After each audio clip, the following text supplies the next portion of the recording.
Hey guys, it's Frederik from the FWX podcast. I want to talk about some specific things when it comes to storytelling, and I'm gonna do that by talking about archetypes, specifically specific kind of characters. And I'm gonna do that in a moment, but first, you can like this video, you can also subscribe to the channel, you can also share this with friends and family, or people at work, or people here online. You can also type away in the comments if you like, but do keep it polite and friendly. And one more thing before I start, I'm not a native English speaker, so on occasion I might still fumble a word or mispronounce something, or uh, get stuck on something, but know that that is perfectly normal. Okay. Let's start talking about certain kind of characters. And the one I want to focus right now on is alphas. You know how nowadays, when people talk about other people, we tend to categorize ourselves a lot. And for a lot of people, that comes down to not just what you look like, but who you are. Like, are you someone that is more leading, or is more of a follower? And there's a different vocabulary for that.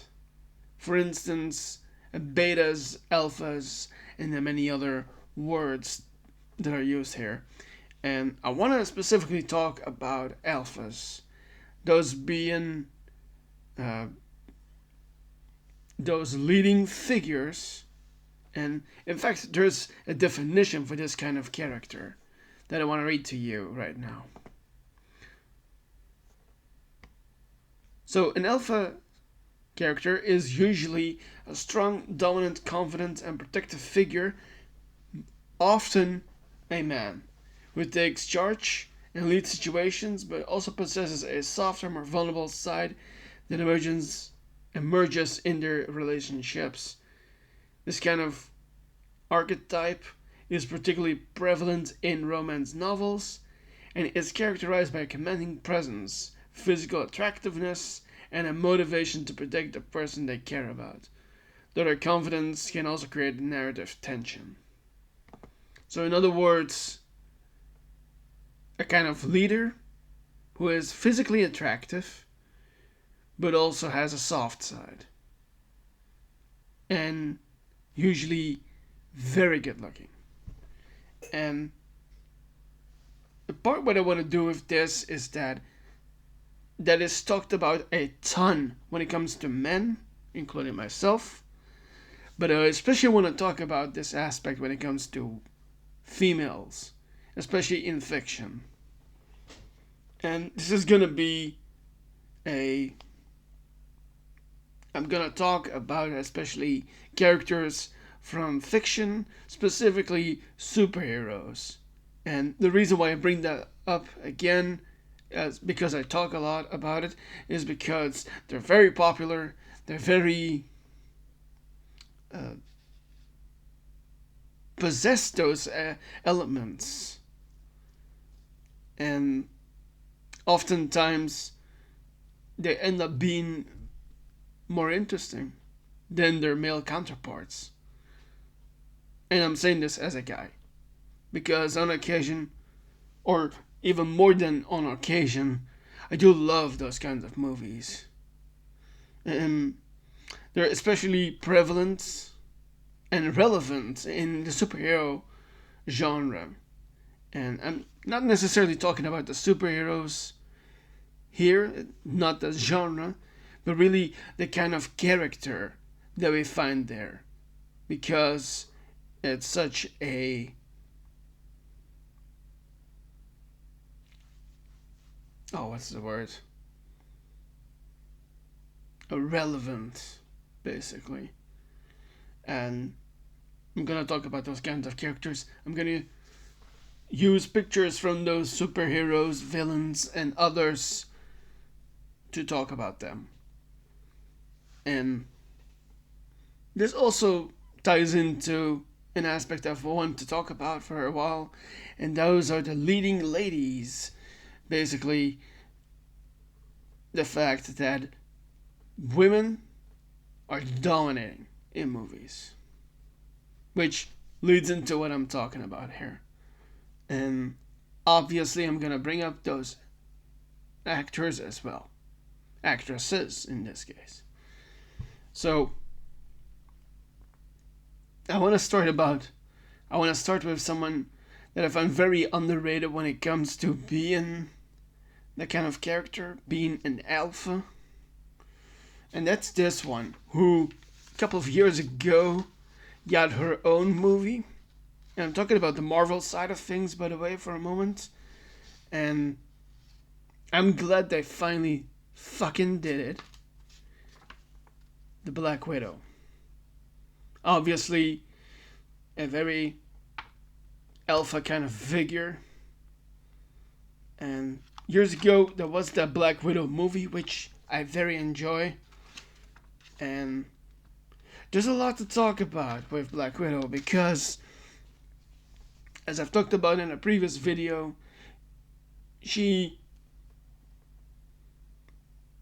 I've talked in the previous video about villains and heroes in a gray zone that is between them that creates either an anti-hero or something similar to that, or a villain doing a good thing or a hero doing a bad thing. She's very much one of those characters, Black Widow. And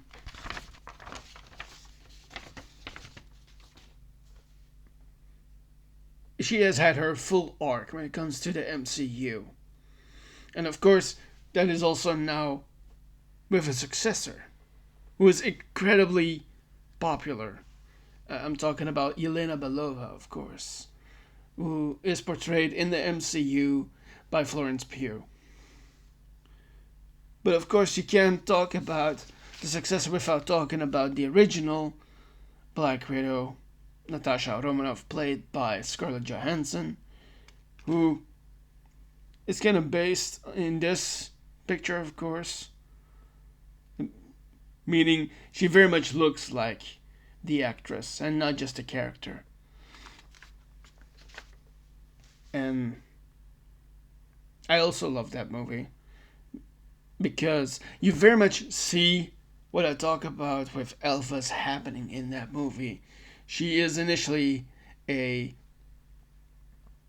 person on her own, also dressed in black most of the time, and very capable, very good fighter, very well trained, but then ultimately chooses to reunite with, in this movie, in the Black Widow movie, the family that she supposedly lost, but actually has always been there, but she didn't know if they were still alive or not, and reunites with them, and ultimately creates that family again with characters that I've talked about from the MCU, Yelena and the Red Guardian, Alexei Shostakov, their father, and then their supposed mother as well, Melina, played by Rachel Weisz, Alexei Shostakov played by David Harbour, of course, and so that creates this family that was there before in the Americans kind of style of Soviet spies undercover in America, which was initially how they met in the Black Widow movie and where Natasha came from. And so I find that very interesting how someone so broken can become a leader, can become such a fighter and a lover. Kind of like that song where the lyrics go, I'm a bitch, I'm a lover, I'm a fighter, I'm a killer, I'm a sinner, I'm a saint, I do not feel ashamed. And that makes her an interesting character here. because there needs to be growth so that you can become a full character. And I feel very much that that happened with the Black Widow, with Natasha Romanoff in the MCU, because her arc is complete now.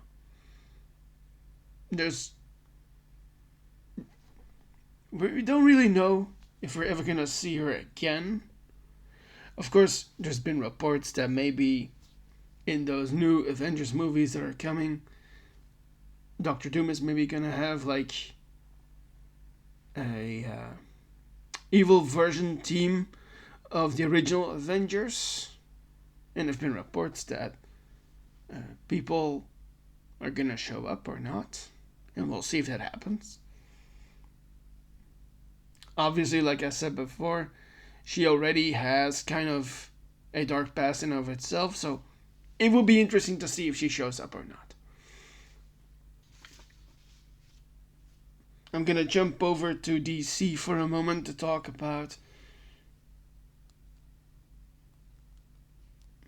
not just being a legitimized hero like Natasha is in the MCU, but someone that just somehow dips into the goodness of things. And I talked to her about her extensively in that previous episode. And of course, that is Harley Quinn. And in preparation for this episode and the previous video / episode of the podcast, I've talked about her quite a lot. And the movie I'm referencing is The Birds of Prey and the Fabulous Emancipation of One Harley Quinn. She is an icon. And like I said, someone that is villainous but does on occasion good things. Of course, when it comes to the popular culture, of course, you can see her. I don't know if it's still playing, that Harley Quinn animated series with Kaylee Cuoco voicing her. Of course, I'm also biased towards the Margot Robbie version, which is extremely good. In her iterations, initially that original Suicide Squad movie, plus then the Birds of Prey movie, and then the Suicide Squad movie, which is incredible in of itself. And initially, Harley Quinn reads and feels like a bit of a follower, but when you focus then on what she does or is able to do, she very much feels like an alpha too, because I haven't seen that animated series,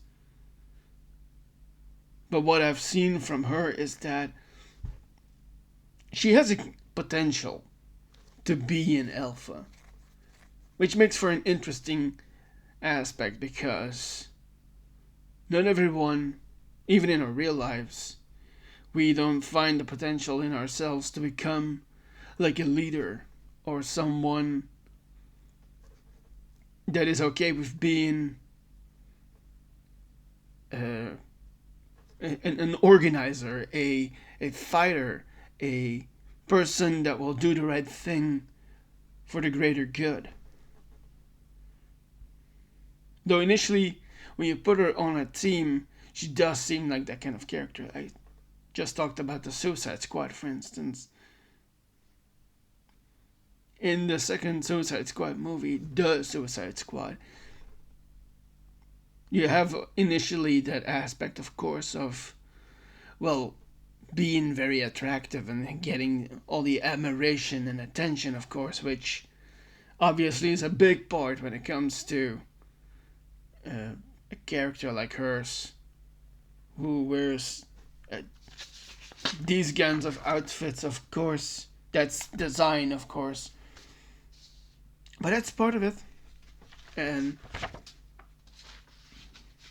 just like in real life, we shouldn't be ashamed to be ourselves. Of course, in the bounds that it works, of course. By not breaking any fucking crime, of course. by not breaking the law and not doing any crime, which is obviously what she does a lot in fiction. And so I very much read her and feel like she has potential. Some characters are born with the potential. And I'm gonna keep in DC for a moment, of course. I talked quite a bit about the two main guys from the Justice League in the previous video, talking about Superman and Batman. But there's also another figure that is important here, and that's Wonder Woman. And of course, there's questions about the iterations that we have seen of Wonder Woman, given who has played Wonder Woman on the big screen before. And, well, that's up to you how you feel about that, and up to me how I feel about it. But initially I thought that Gadot did that well. And what I mean is that, as far as I know, Wonder Woman is kind of set in her ways. I'm talking about the character now, not the person playing the character.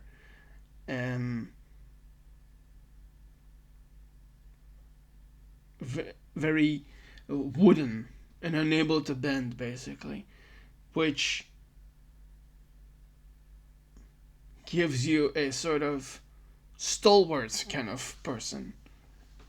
And there's also, I just noticed for a moment, according with the picture I'm gonna use of another super heroine in a moment, there's also that stance, of course, like, look at where her hands are. They're on her hips. It's like she is proud to be who she is, to stand the way that she wants, like having pride and unashamed and unabashed about being who you are, as a feat that should be recognized and is very much okay with me. And that makes Wonder Woman, I think, an interesting character, because what makes someone adapt, what makes someone bend to the whims of others, and you need to know your ways. I feel, now that I think about it, she's kind of like a reverse version. I don't have his picture. She's kind of like a female opposite version of Steve Rogers.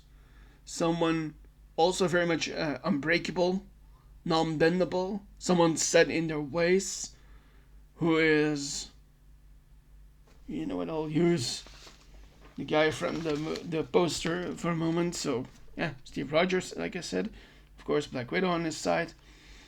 Like, he's a bit more lenient, I feel, compared to Wonder Woman.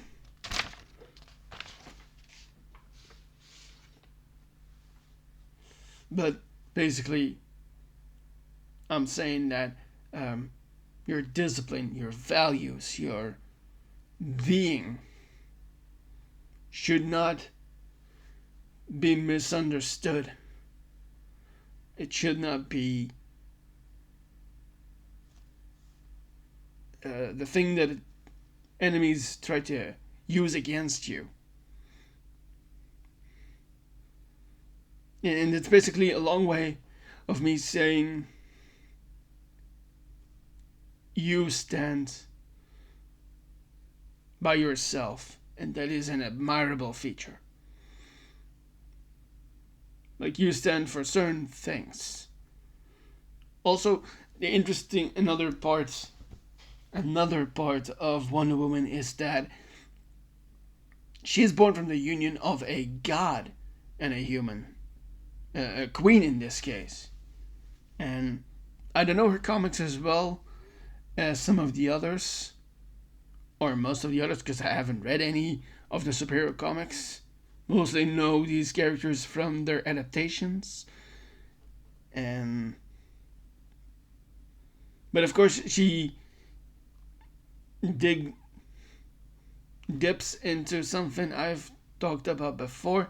That's being a demigod, which is a person born of a human and a god, and that gives you innate abilities already, being enhanced in strength and in durability and all of that, and it makes her stand apart. Wonder Woman is, I very much feel like, the opposite version of Steve Rogers, who is, I think, a bit more lenient.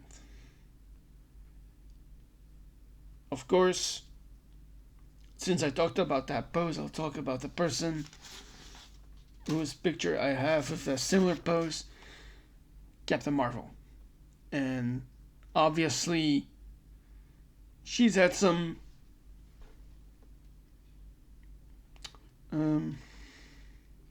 how shall I put it?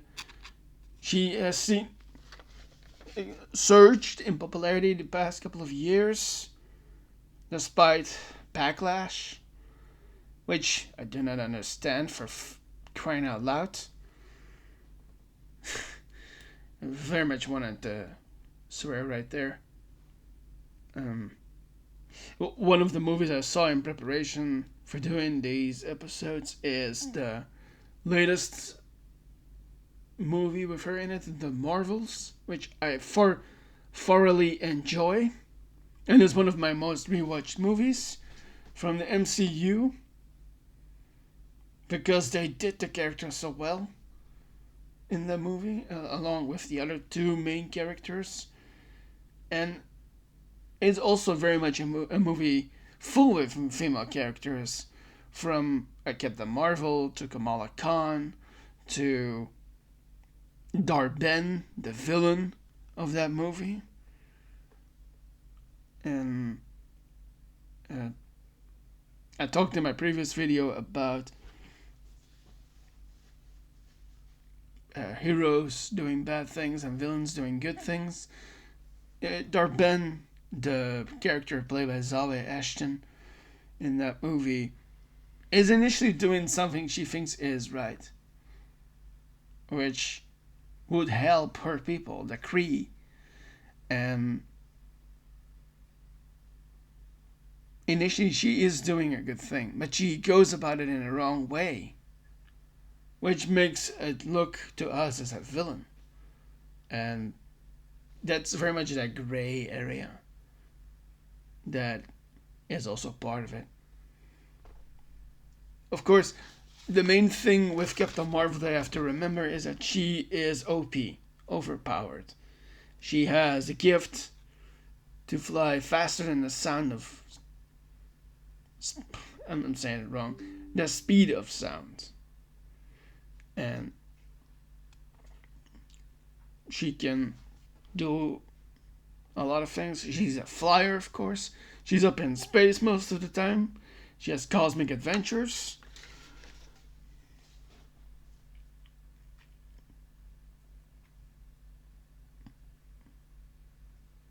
And I feel like we're coming to an end here. A couple last things I want to say about these ladies. The characters, especially, is that obviously appearance is a huge factor here, of course. And maybe that also played into why I'm talking about these four specifically. Because you clearly see it in those pictures that, I mean, I'll be honest, there's quite a bit of skin shown here. While for others it's poses. And not a stretch of skin on both of them, except for a bit of the neck right there. And it's, by the way, completely normal. Obsessing about that is not normal, of course. But as the saying goes, the eye wants something too. But that's not a thing. I feel like that's such a thing on both sides. Like, if women like it on men and men like it on women, seems kind of normal, right? It's biology. We're looking for the people that we like, and that is in terms of personality, and it's also in terms of appearance, and also the compatibility, of course. Like, what are our experiences, what are our faults, what are our souls, and that can go into extremities too when you're thinking about zodiacs and something, and other stuff like that. And yeah, I found this an interesting part to talk about, and I know I use that word a lot, the interesting, because well, it's true. Alright, I feel I should stop here. Okay. So, thank you for listening and watching to me talk about the alpha and leading ladies episode of the FWX podcast. Before I go, you can like this video, you can subscribe to the channel, you can also share this with friends and family or people at work. You can also comment away in the comment section below, but do keep it polite and friendly. And I've been Frederik. This is the FWX podcast, and I will see you in the next episode. See ya.